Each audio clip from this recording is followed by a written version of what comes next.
Run सह स्वच्छता श्रमदान कार्यक्रम का आयोजन कर नगर निगम ने जीरो वेस्ट का संदेश दिया।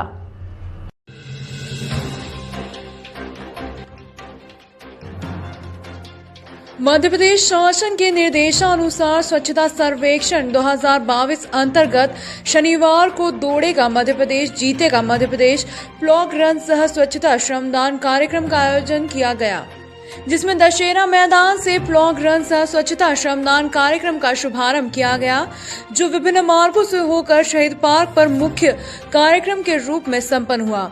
शहीद पार्क पर मुख्यमंत्री के इंदौर से आयोजित कार्यक्रम का सीधा प्रसारण किया गया। साथ ही स्थानीय स्तर पर कर्मचारियों एवं स्वच्छता योगदान के लिए सम्मानित किया गया।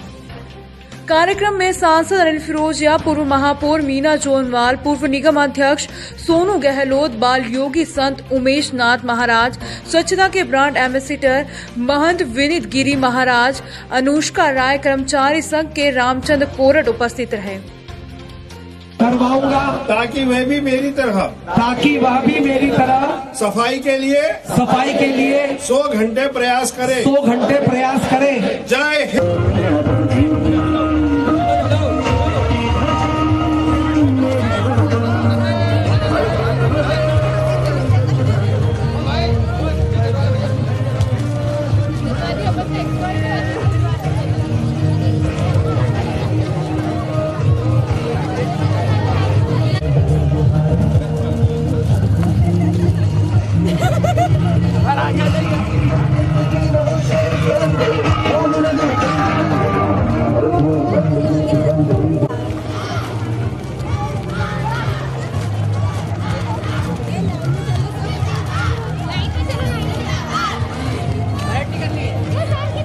घर का सम्मान होती है बेटियां, जिस दिन हो जाती है शादी किसी और की अमानत होती है बेटियां।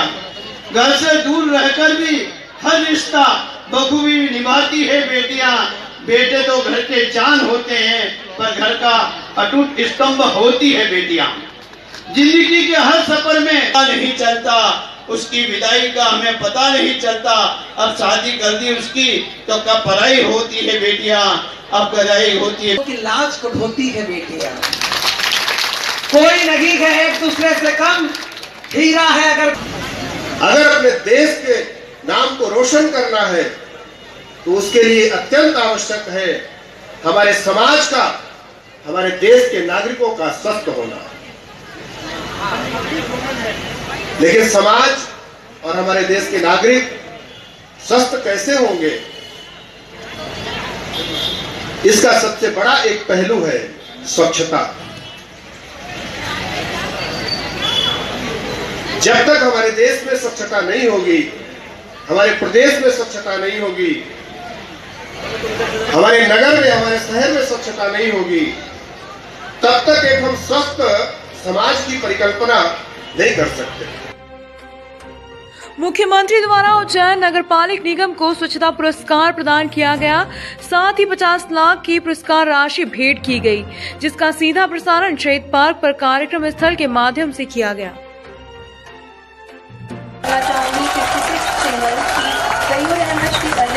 श्री लखन को उज्जैन को 3 से 10 लाख जनसंख्या श्रेणी में नागरिक प्रतिक्रिया में सर्वश्रेष्ठ मध्यम शहर राष्ट्रीय पुरस्कार, 30 साल कचरा मुक्त शहर 1 लाख से 10 लाख जनसंख्या श्रेणी में सर्वश्रेष्ठ शहरी स्थानीय निकाय राज्य पुरस्कार और 1 लाख से 10 लाख जनसंख्या श्रेणी में बेस्ट सिटीजन वाइज राज्य पुरस्कार से नवाजा गया है। 29 वर्षीय माधाई पाल दिसंबर 2020 में सिलीगुड़ी से साइकिल पर देश भर में रोड सेफ्टी के संदेश देने के लिए निकले, जिसके चलते आज वे उज्जैन पहुंचे। आए दिन बाइक सवारों की सड़क दुर्घटना में हो रही मौत को देखते हुए पश्चिम बंगाल के माधाई पाल ने road safe drive save life का संदेश देने के लिए एक यात्रा शुरू की है। ये पूरे भारत की यात्रा करेंगे। अब तक माधाई 16 राज्यों की यात्रा कर चुके हैं। वहीं उज्जैन पहुंचे माधाई से मीडिया ने बात की तो माधाई ने बताया कि उन्होंने पश्चिम बंगाल से दिसंबर 2020 से देश भर की यात्रा शुरू की थी। अब तक माधाई कुल 16 राज्यों का सफर साइकिल से तय कर चुके हैं। माधाई का संकल्प है कि पूरे देश की यात्रा करें, जिसमें उन्हें करीब 2 साल का वक्त लगेगा। माधाई सर पर हेलमेट लगाकर उज्जैन के सड़कों पर रोड सेफ्टी और बेटी बचाओ का संदेश देते हुए कहते हैं कि देश में रोड सेफ्टी के लिए बने कानून को सभी को मानना चाहिए। पश्चिम बंगाल के सिलीगुड़ी से माधाई ने अपनी यात्रा की शुरुआत की तो उस समय कोरोना के कारण लॉकडाउन लग चुका था। फिर भी माधाई ने लॉकडाउन के समय भी कई शहरों में साइकिल चलाई। इस दौरान कई बार परेशानियों का सामना करना पड़ा, लेकिन हार नहीं मानी और अभी तक लगातार साइकिल चला रहा हूं। आम लोगों की मदद के सहारे इस यात्रा को पूरा कर रहा हूं। अब बाकी के बच्चे राज्यों में भी जल्द ही रोड सेफ्टी का संदेश लेकर जाऊंगा, जिसमें अब तक 60% यात्रा पूरी हो चुकी है। यात्रा करने निकला हूँ। पिछले साल दिसंबर में लगभग 1 साल के बाद आपकी शहर उज्जैन में पहुंचा हूँ। तो मेरा मेन जो कारण है पूरे भारत का, मैं रोड सेफ्टी और बेटी बचाओ के चलते छोटी सी प्रचार चला रहा हूँ। आपको शायद पता होगा हमारे देश में जिस तरह से एक्सीडेंट बढ़ते जा रहे हैं, रोड हादसा, इसको कम करने के सरकार भी प्रयास कर रहे हैं और कुछ लोग भी इसके लिए काम कर रहे हैं। मैं सभी को विनती करता हूँ कि ट्रैफिक रूल्स पहन लीजिए। मेरा इस जर्नी में काफ़ी मैं हादसा देख चुका हूँ, कुछ बाइक वालों को मेरा आंखों के सामने एक्सीडेंट हुआ। तो सभी को बाइक वालों की विनती है, कुछ जरूर आप हेलमेट पहन लीजिए। कानून जो बन रहे हैं आपके फायदे के लिए, तो इसी के चलते पूरे भारत में छोटे से प्रयास चला रहा हूँ। कहाँ तक जाएंगे आप? पूरा भारत तक चलूंगा। अभी तो भारत की मान लीजिए 60% में कंप्लीट कर लिया और बाकी 40%। कितने किलोमीटर की यात्रा होगी आपकी? लगभग 22,000 के आसपास। क्या सहयोग मिल रहा है आपको गवर्नमेंट की तरफ से? गवर्नमेंट तरफ से इस तरह से सहयोग में उम्मीद नहीं की, बट लोगों ने काफी तरह मदद कर। शहर भर के सभी हनुमान मंदिरों पर 3 दिवसीय हनुमान अष्टमी का पर्व प्रारंभ हो गया है। प्रतिवर्ष उज्जैन शहर में हनुमान अष्टमी पर्व बड़े धूमधाम से मनाया जाता है। इस वर्ष 27 दिसंबर सोमवार को हनुमान अष्टमी पर्व शहर में मनाया जाएगा। उसी को लेकर शहर के सभी हनुमान मंदिरों पर तैयारियां संपूर्ण हो चुकी है और 3 दिवसीय हनुमान अष्टमी पर्व आरंभ हो गया है। कहीं पर राम भक्त हनुमान का अभिषेक पूजन किया जा रहा है तो कहीं पर भजन संध्या व रामायण पाठ हो रहा है। पूरे विश्व में सिर्फ उज्जैन में हनुमान अष्टमी मनाई जाती है। ऐसा माना जाता है कि इस दिन हनुमान जी का उज्जैन में वास होता है। उसी को लेकर विभिन्न धार्मिक आयोजन किए जाते हैं। कहीं पर बाबा का आकर्षक श्रृंगार कर महाआरती की जाती है तो कहीं पर महाप्रसादी के रूप में भंडारे का आयोजन किया जाता है। मायापति मंदिर के गणेश राय ने जानकारी देते हुए बताया कि इस वर्ष हनुमान अष्टमी पर्व पर सभी मंदिरों पर महाआरती, भजन संध्या, भंडारों का आयोजन बड़े हर्षोल्लास के साथ किया जाएगा। संपूर्ण विश्व में सिर्फ उज्जैन शहर में ही हनुमान अष्टमी का आयोजन होता है, क्योंकि इस दिन हनुमान जी का वास उज्जैन में ही होता है, इसलिए ये अष्टमी मनती है। सभी मंदिरों में हनुमान अष्टमी की आज से उत्सव चालू हो गए हैं। सभी जगहों को अभिषेक, रुद्रा अभिषेक, श्रृंगार और भंडारे की तैयारी हो रही है।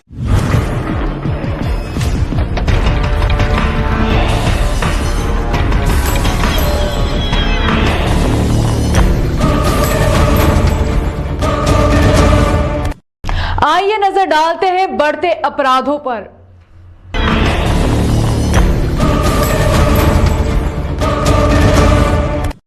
फरार इनामी भाजपा नेता शंकर अहिरवार को गिरफ्तार कर लिया गया है। पोहा फैक्ट्री संचालक के कथित दुष्कर्म के मामले में सेटिंग करवाने के नाम पर 25 लाख रुपए की मांग करने वाले भाजपा नेता शंकरलाल अहिरवार को पुलिस ने गिरफ्तार कर लिया है। फरार शंकरलाल की गिरफ्तारी पर पुलिस अधीक्षक ने 2000 रुपए का इनाम भी घोषित किया था, जिसे मुखबिर की सूचना पर पुलिस ने सेठीनगर स्थित निवास से देर रात को गिरफ्तार करने में सफलता हासिल की है।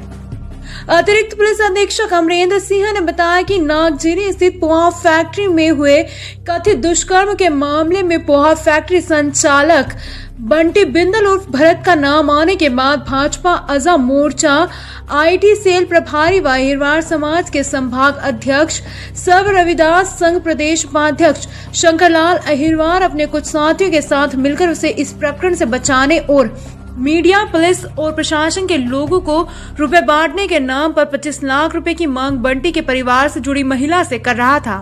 जिसकी रिकॉर्डिंग महिला के पास मौजूद थी, जिसे बाद में महिला ने सोशल मीडिया पर वायरल कर दी थी। वहीं इसकी शिकायत पुलिस से की थी, जिस पर नागजिरी पुलिस द्वारा भाजपा नेता शंकरलाल अहिरवार के खिलाफ ब्लैकमेलिंग का प्रकरण दर्ज किया गया था, लेकिन तभी से शंकरलाल अहिरवार फरार चल रहा था। थाना नागजिरी के अंतर्गत एक अपराध पंजीबद्ध हुआ था और ये अपराध बेसिकली एक्सटॉर्शन का पंजीबद्ध हुआ था और इसमें कुछ लोगों को नामजद किया गया था। इसमें एक आरोपी जो शंकर नाम का था वो काफी लंबे समय से इसमें फरार था। पुलिस ने इसमें इनाम भी घोषित किया गया था। थाना नागजिरी पुलिस ने उसको गिरफ्तार किया गया और माननीय न्यायालय के समक्ष पेश किया।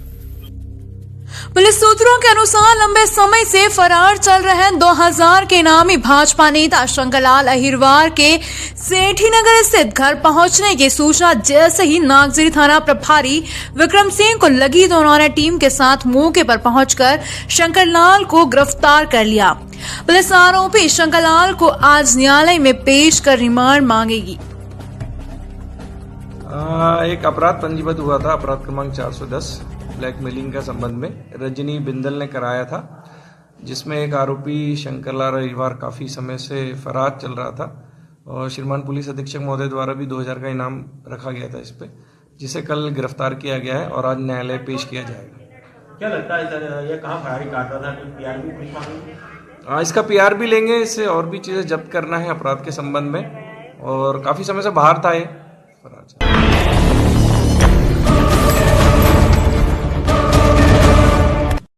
शराब का अवैध परिवहन करते हुए आबकारी विभाग की टीम ने स्विगी में काम करने वाले 2 लड़कों को शराब के साथ पकड़ा है। उज्जैन के आबकारी विभाग ने शनिवार को एक बड़ी कार्रवाई की है। यहां मुखबिर की सूचना पर आबकारी विभाग की टीम ने देवास रोड से 2 युवकों को पकड़ा है। युवकों के पास से हजारों रुपए मूल्य की शराब की बोतलें बरामद हुई हैं। आरंभिक पूछताछ में जानकारी लगी कि दोनों युवक उज्जैन के ऋषिनगर क्षेत्र के रहने वाले हैं, जो कि स्विगी कंपनी में काम भी करते हैं। मामले में आबकारी एक्ट के तहत केस दर्ज किया जाएगा। वहीं पूछताछ के बाद बड़े रैकेट के खुलासे की संभावना जताई जा रही है।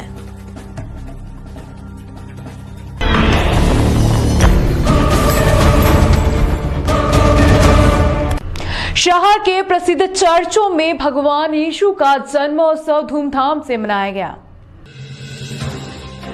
25 दिसंबर क्रिसमस पर्व की धूम रही, लेकिन कोरोना के बढ़ते संक्रमण ने इस पर्व को फीका कर दिया। देर रात 12 बजे जन्म लेने वाले यीशु का जन्मोत्सव समाजजनों ने इस वर्ष कोरोना नियम का पालन करते हुए देर शाम 7 बजे से 10 बजे के बीच मनाया। कार्यक्रम के दौरान सबसे पहले प्रार्थना की गई, यीशु को याद किया गया। यीशु के बारे में समाजजनों ने फादर से सुना। यीशु के जन्म लेते ही आतिशबाजी की गई। एक यात्रा चर्च के अंदर ही निकाली गई। अग्नि के पास यीशु को गोद में लिए फादर ने प्रेयर की और समाजजनों ने भी अग्नि के आसपास खड़े होकर आयोजन में हिस्सा लिया। अंत में समाजजनों ने यीशु के जन्म के बाद केक काटा और समाजजनों ने एक दूसरे के गले मिलकर मेरी क्रिसमस कहकर बधाई शुभकामनाएं दी। आज यीशु मसीह का जन्म हुआ है और हम यहाँ पे खुशियाँ मना रहे हैं और पूरे जहाँ में प्रेम भरा है और परमेश्वर ने आज अपने इकलौते पुत्र को भेजा था धरती पर और पाप क्षमा करने के लिए। यीशु मसीह के जन्म उत्सव को इसलिए मना रहे हैं बड़े खुशियों के साथ कि पापी ने जब विश्वास किया तो उसके पाप से उसे क्षमा मिल गई और वो ईश्वर को पहचानने लगा। जब तक वो ईश्वर को नहीं पहचानता वो पाप करता है और जब वो पाप करता है तो पाप के अंदर वो सारी बुराई उसके अंदर जीवन में कार्य करती है। परमेश्वर ने अपने बेटे को इसलिए भेजा कि उस बुराई से, उस पाप से मानव जाति को बाहर निकाले और हर एक को एक ऐसी खुशी दे जो आपस में प्रेम करे। तो ये प्रेम और सद्भावना के लिए और परमेश्वर की एक अनुग्रह को प्रकट करता है कि परमेश्वर की वाचा है जिसमें उसने कहा इमानुएल उसका नाम रखा जाएगा। उसका अर्थ है परमेश्वर हमारे साथ है। परमेश्वर हमारे साथ बोलने से ईश्वर इसको किसी ने नहीं देखा, वो आत्मा के रूप में है। जिस आत्मा को कोई नहीं देख पाता उसको देखने के लिए उसने अपने पुत्र को इस रूप में भेजा कि हम उसको देख। देखिए इस साल जो कोविड के वजह से हमने क्रिसमस थोड़ा जल्दी मनाया। शासन के जो गाइडलाइंस को नज़र में रखते कि ये 7:30 बजे से शुरू किया, 9:30 10 बजे तक सब समाप्त हो गए, अपने अपने घर पहुंचे 11 बजे तक यही उद्देश्य से। लेकिन अच्छी तरह मनाए, लोग आए, प्रार्थना बहुत सुंदर प्रार्थना हो गए और मसीह के जन्मोत्सव, मसीह के जन्म से संबंधित सभी प्रार्थनाएं कार्यक्रम संपन्न हुआ के 25 दिसंबर पर क्रिसमस पर्व की धूम रही, लेकिन कोरोना के बढ़ते संक्रमण ने इस पर्व को फीका कर दिया। जन्म लेने वाले प्रभु यीशु का जन्मोत्सव समाजजनों ने इस वर्ष कोरोना नियम का पालन करते हुए मनाया। कार्यक्रम के दौरान सबसे पहले प्रार्थना कर प्रभु यीशु को याद किया गया। फादर ने यीशु के बारे में समाजजनों को बताया, साथ ही शुभकामनाएं, बधाई दी। सब समाज के लोग आए और जन्मोत्सव में शामिल हुए।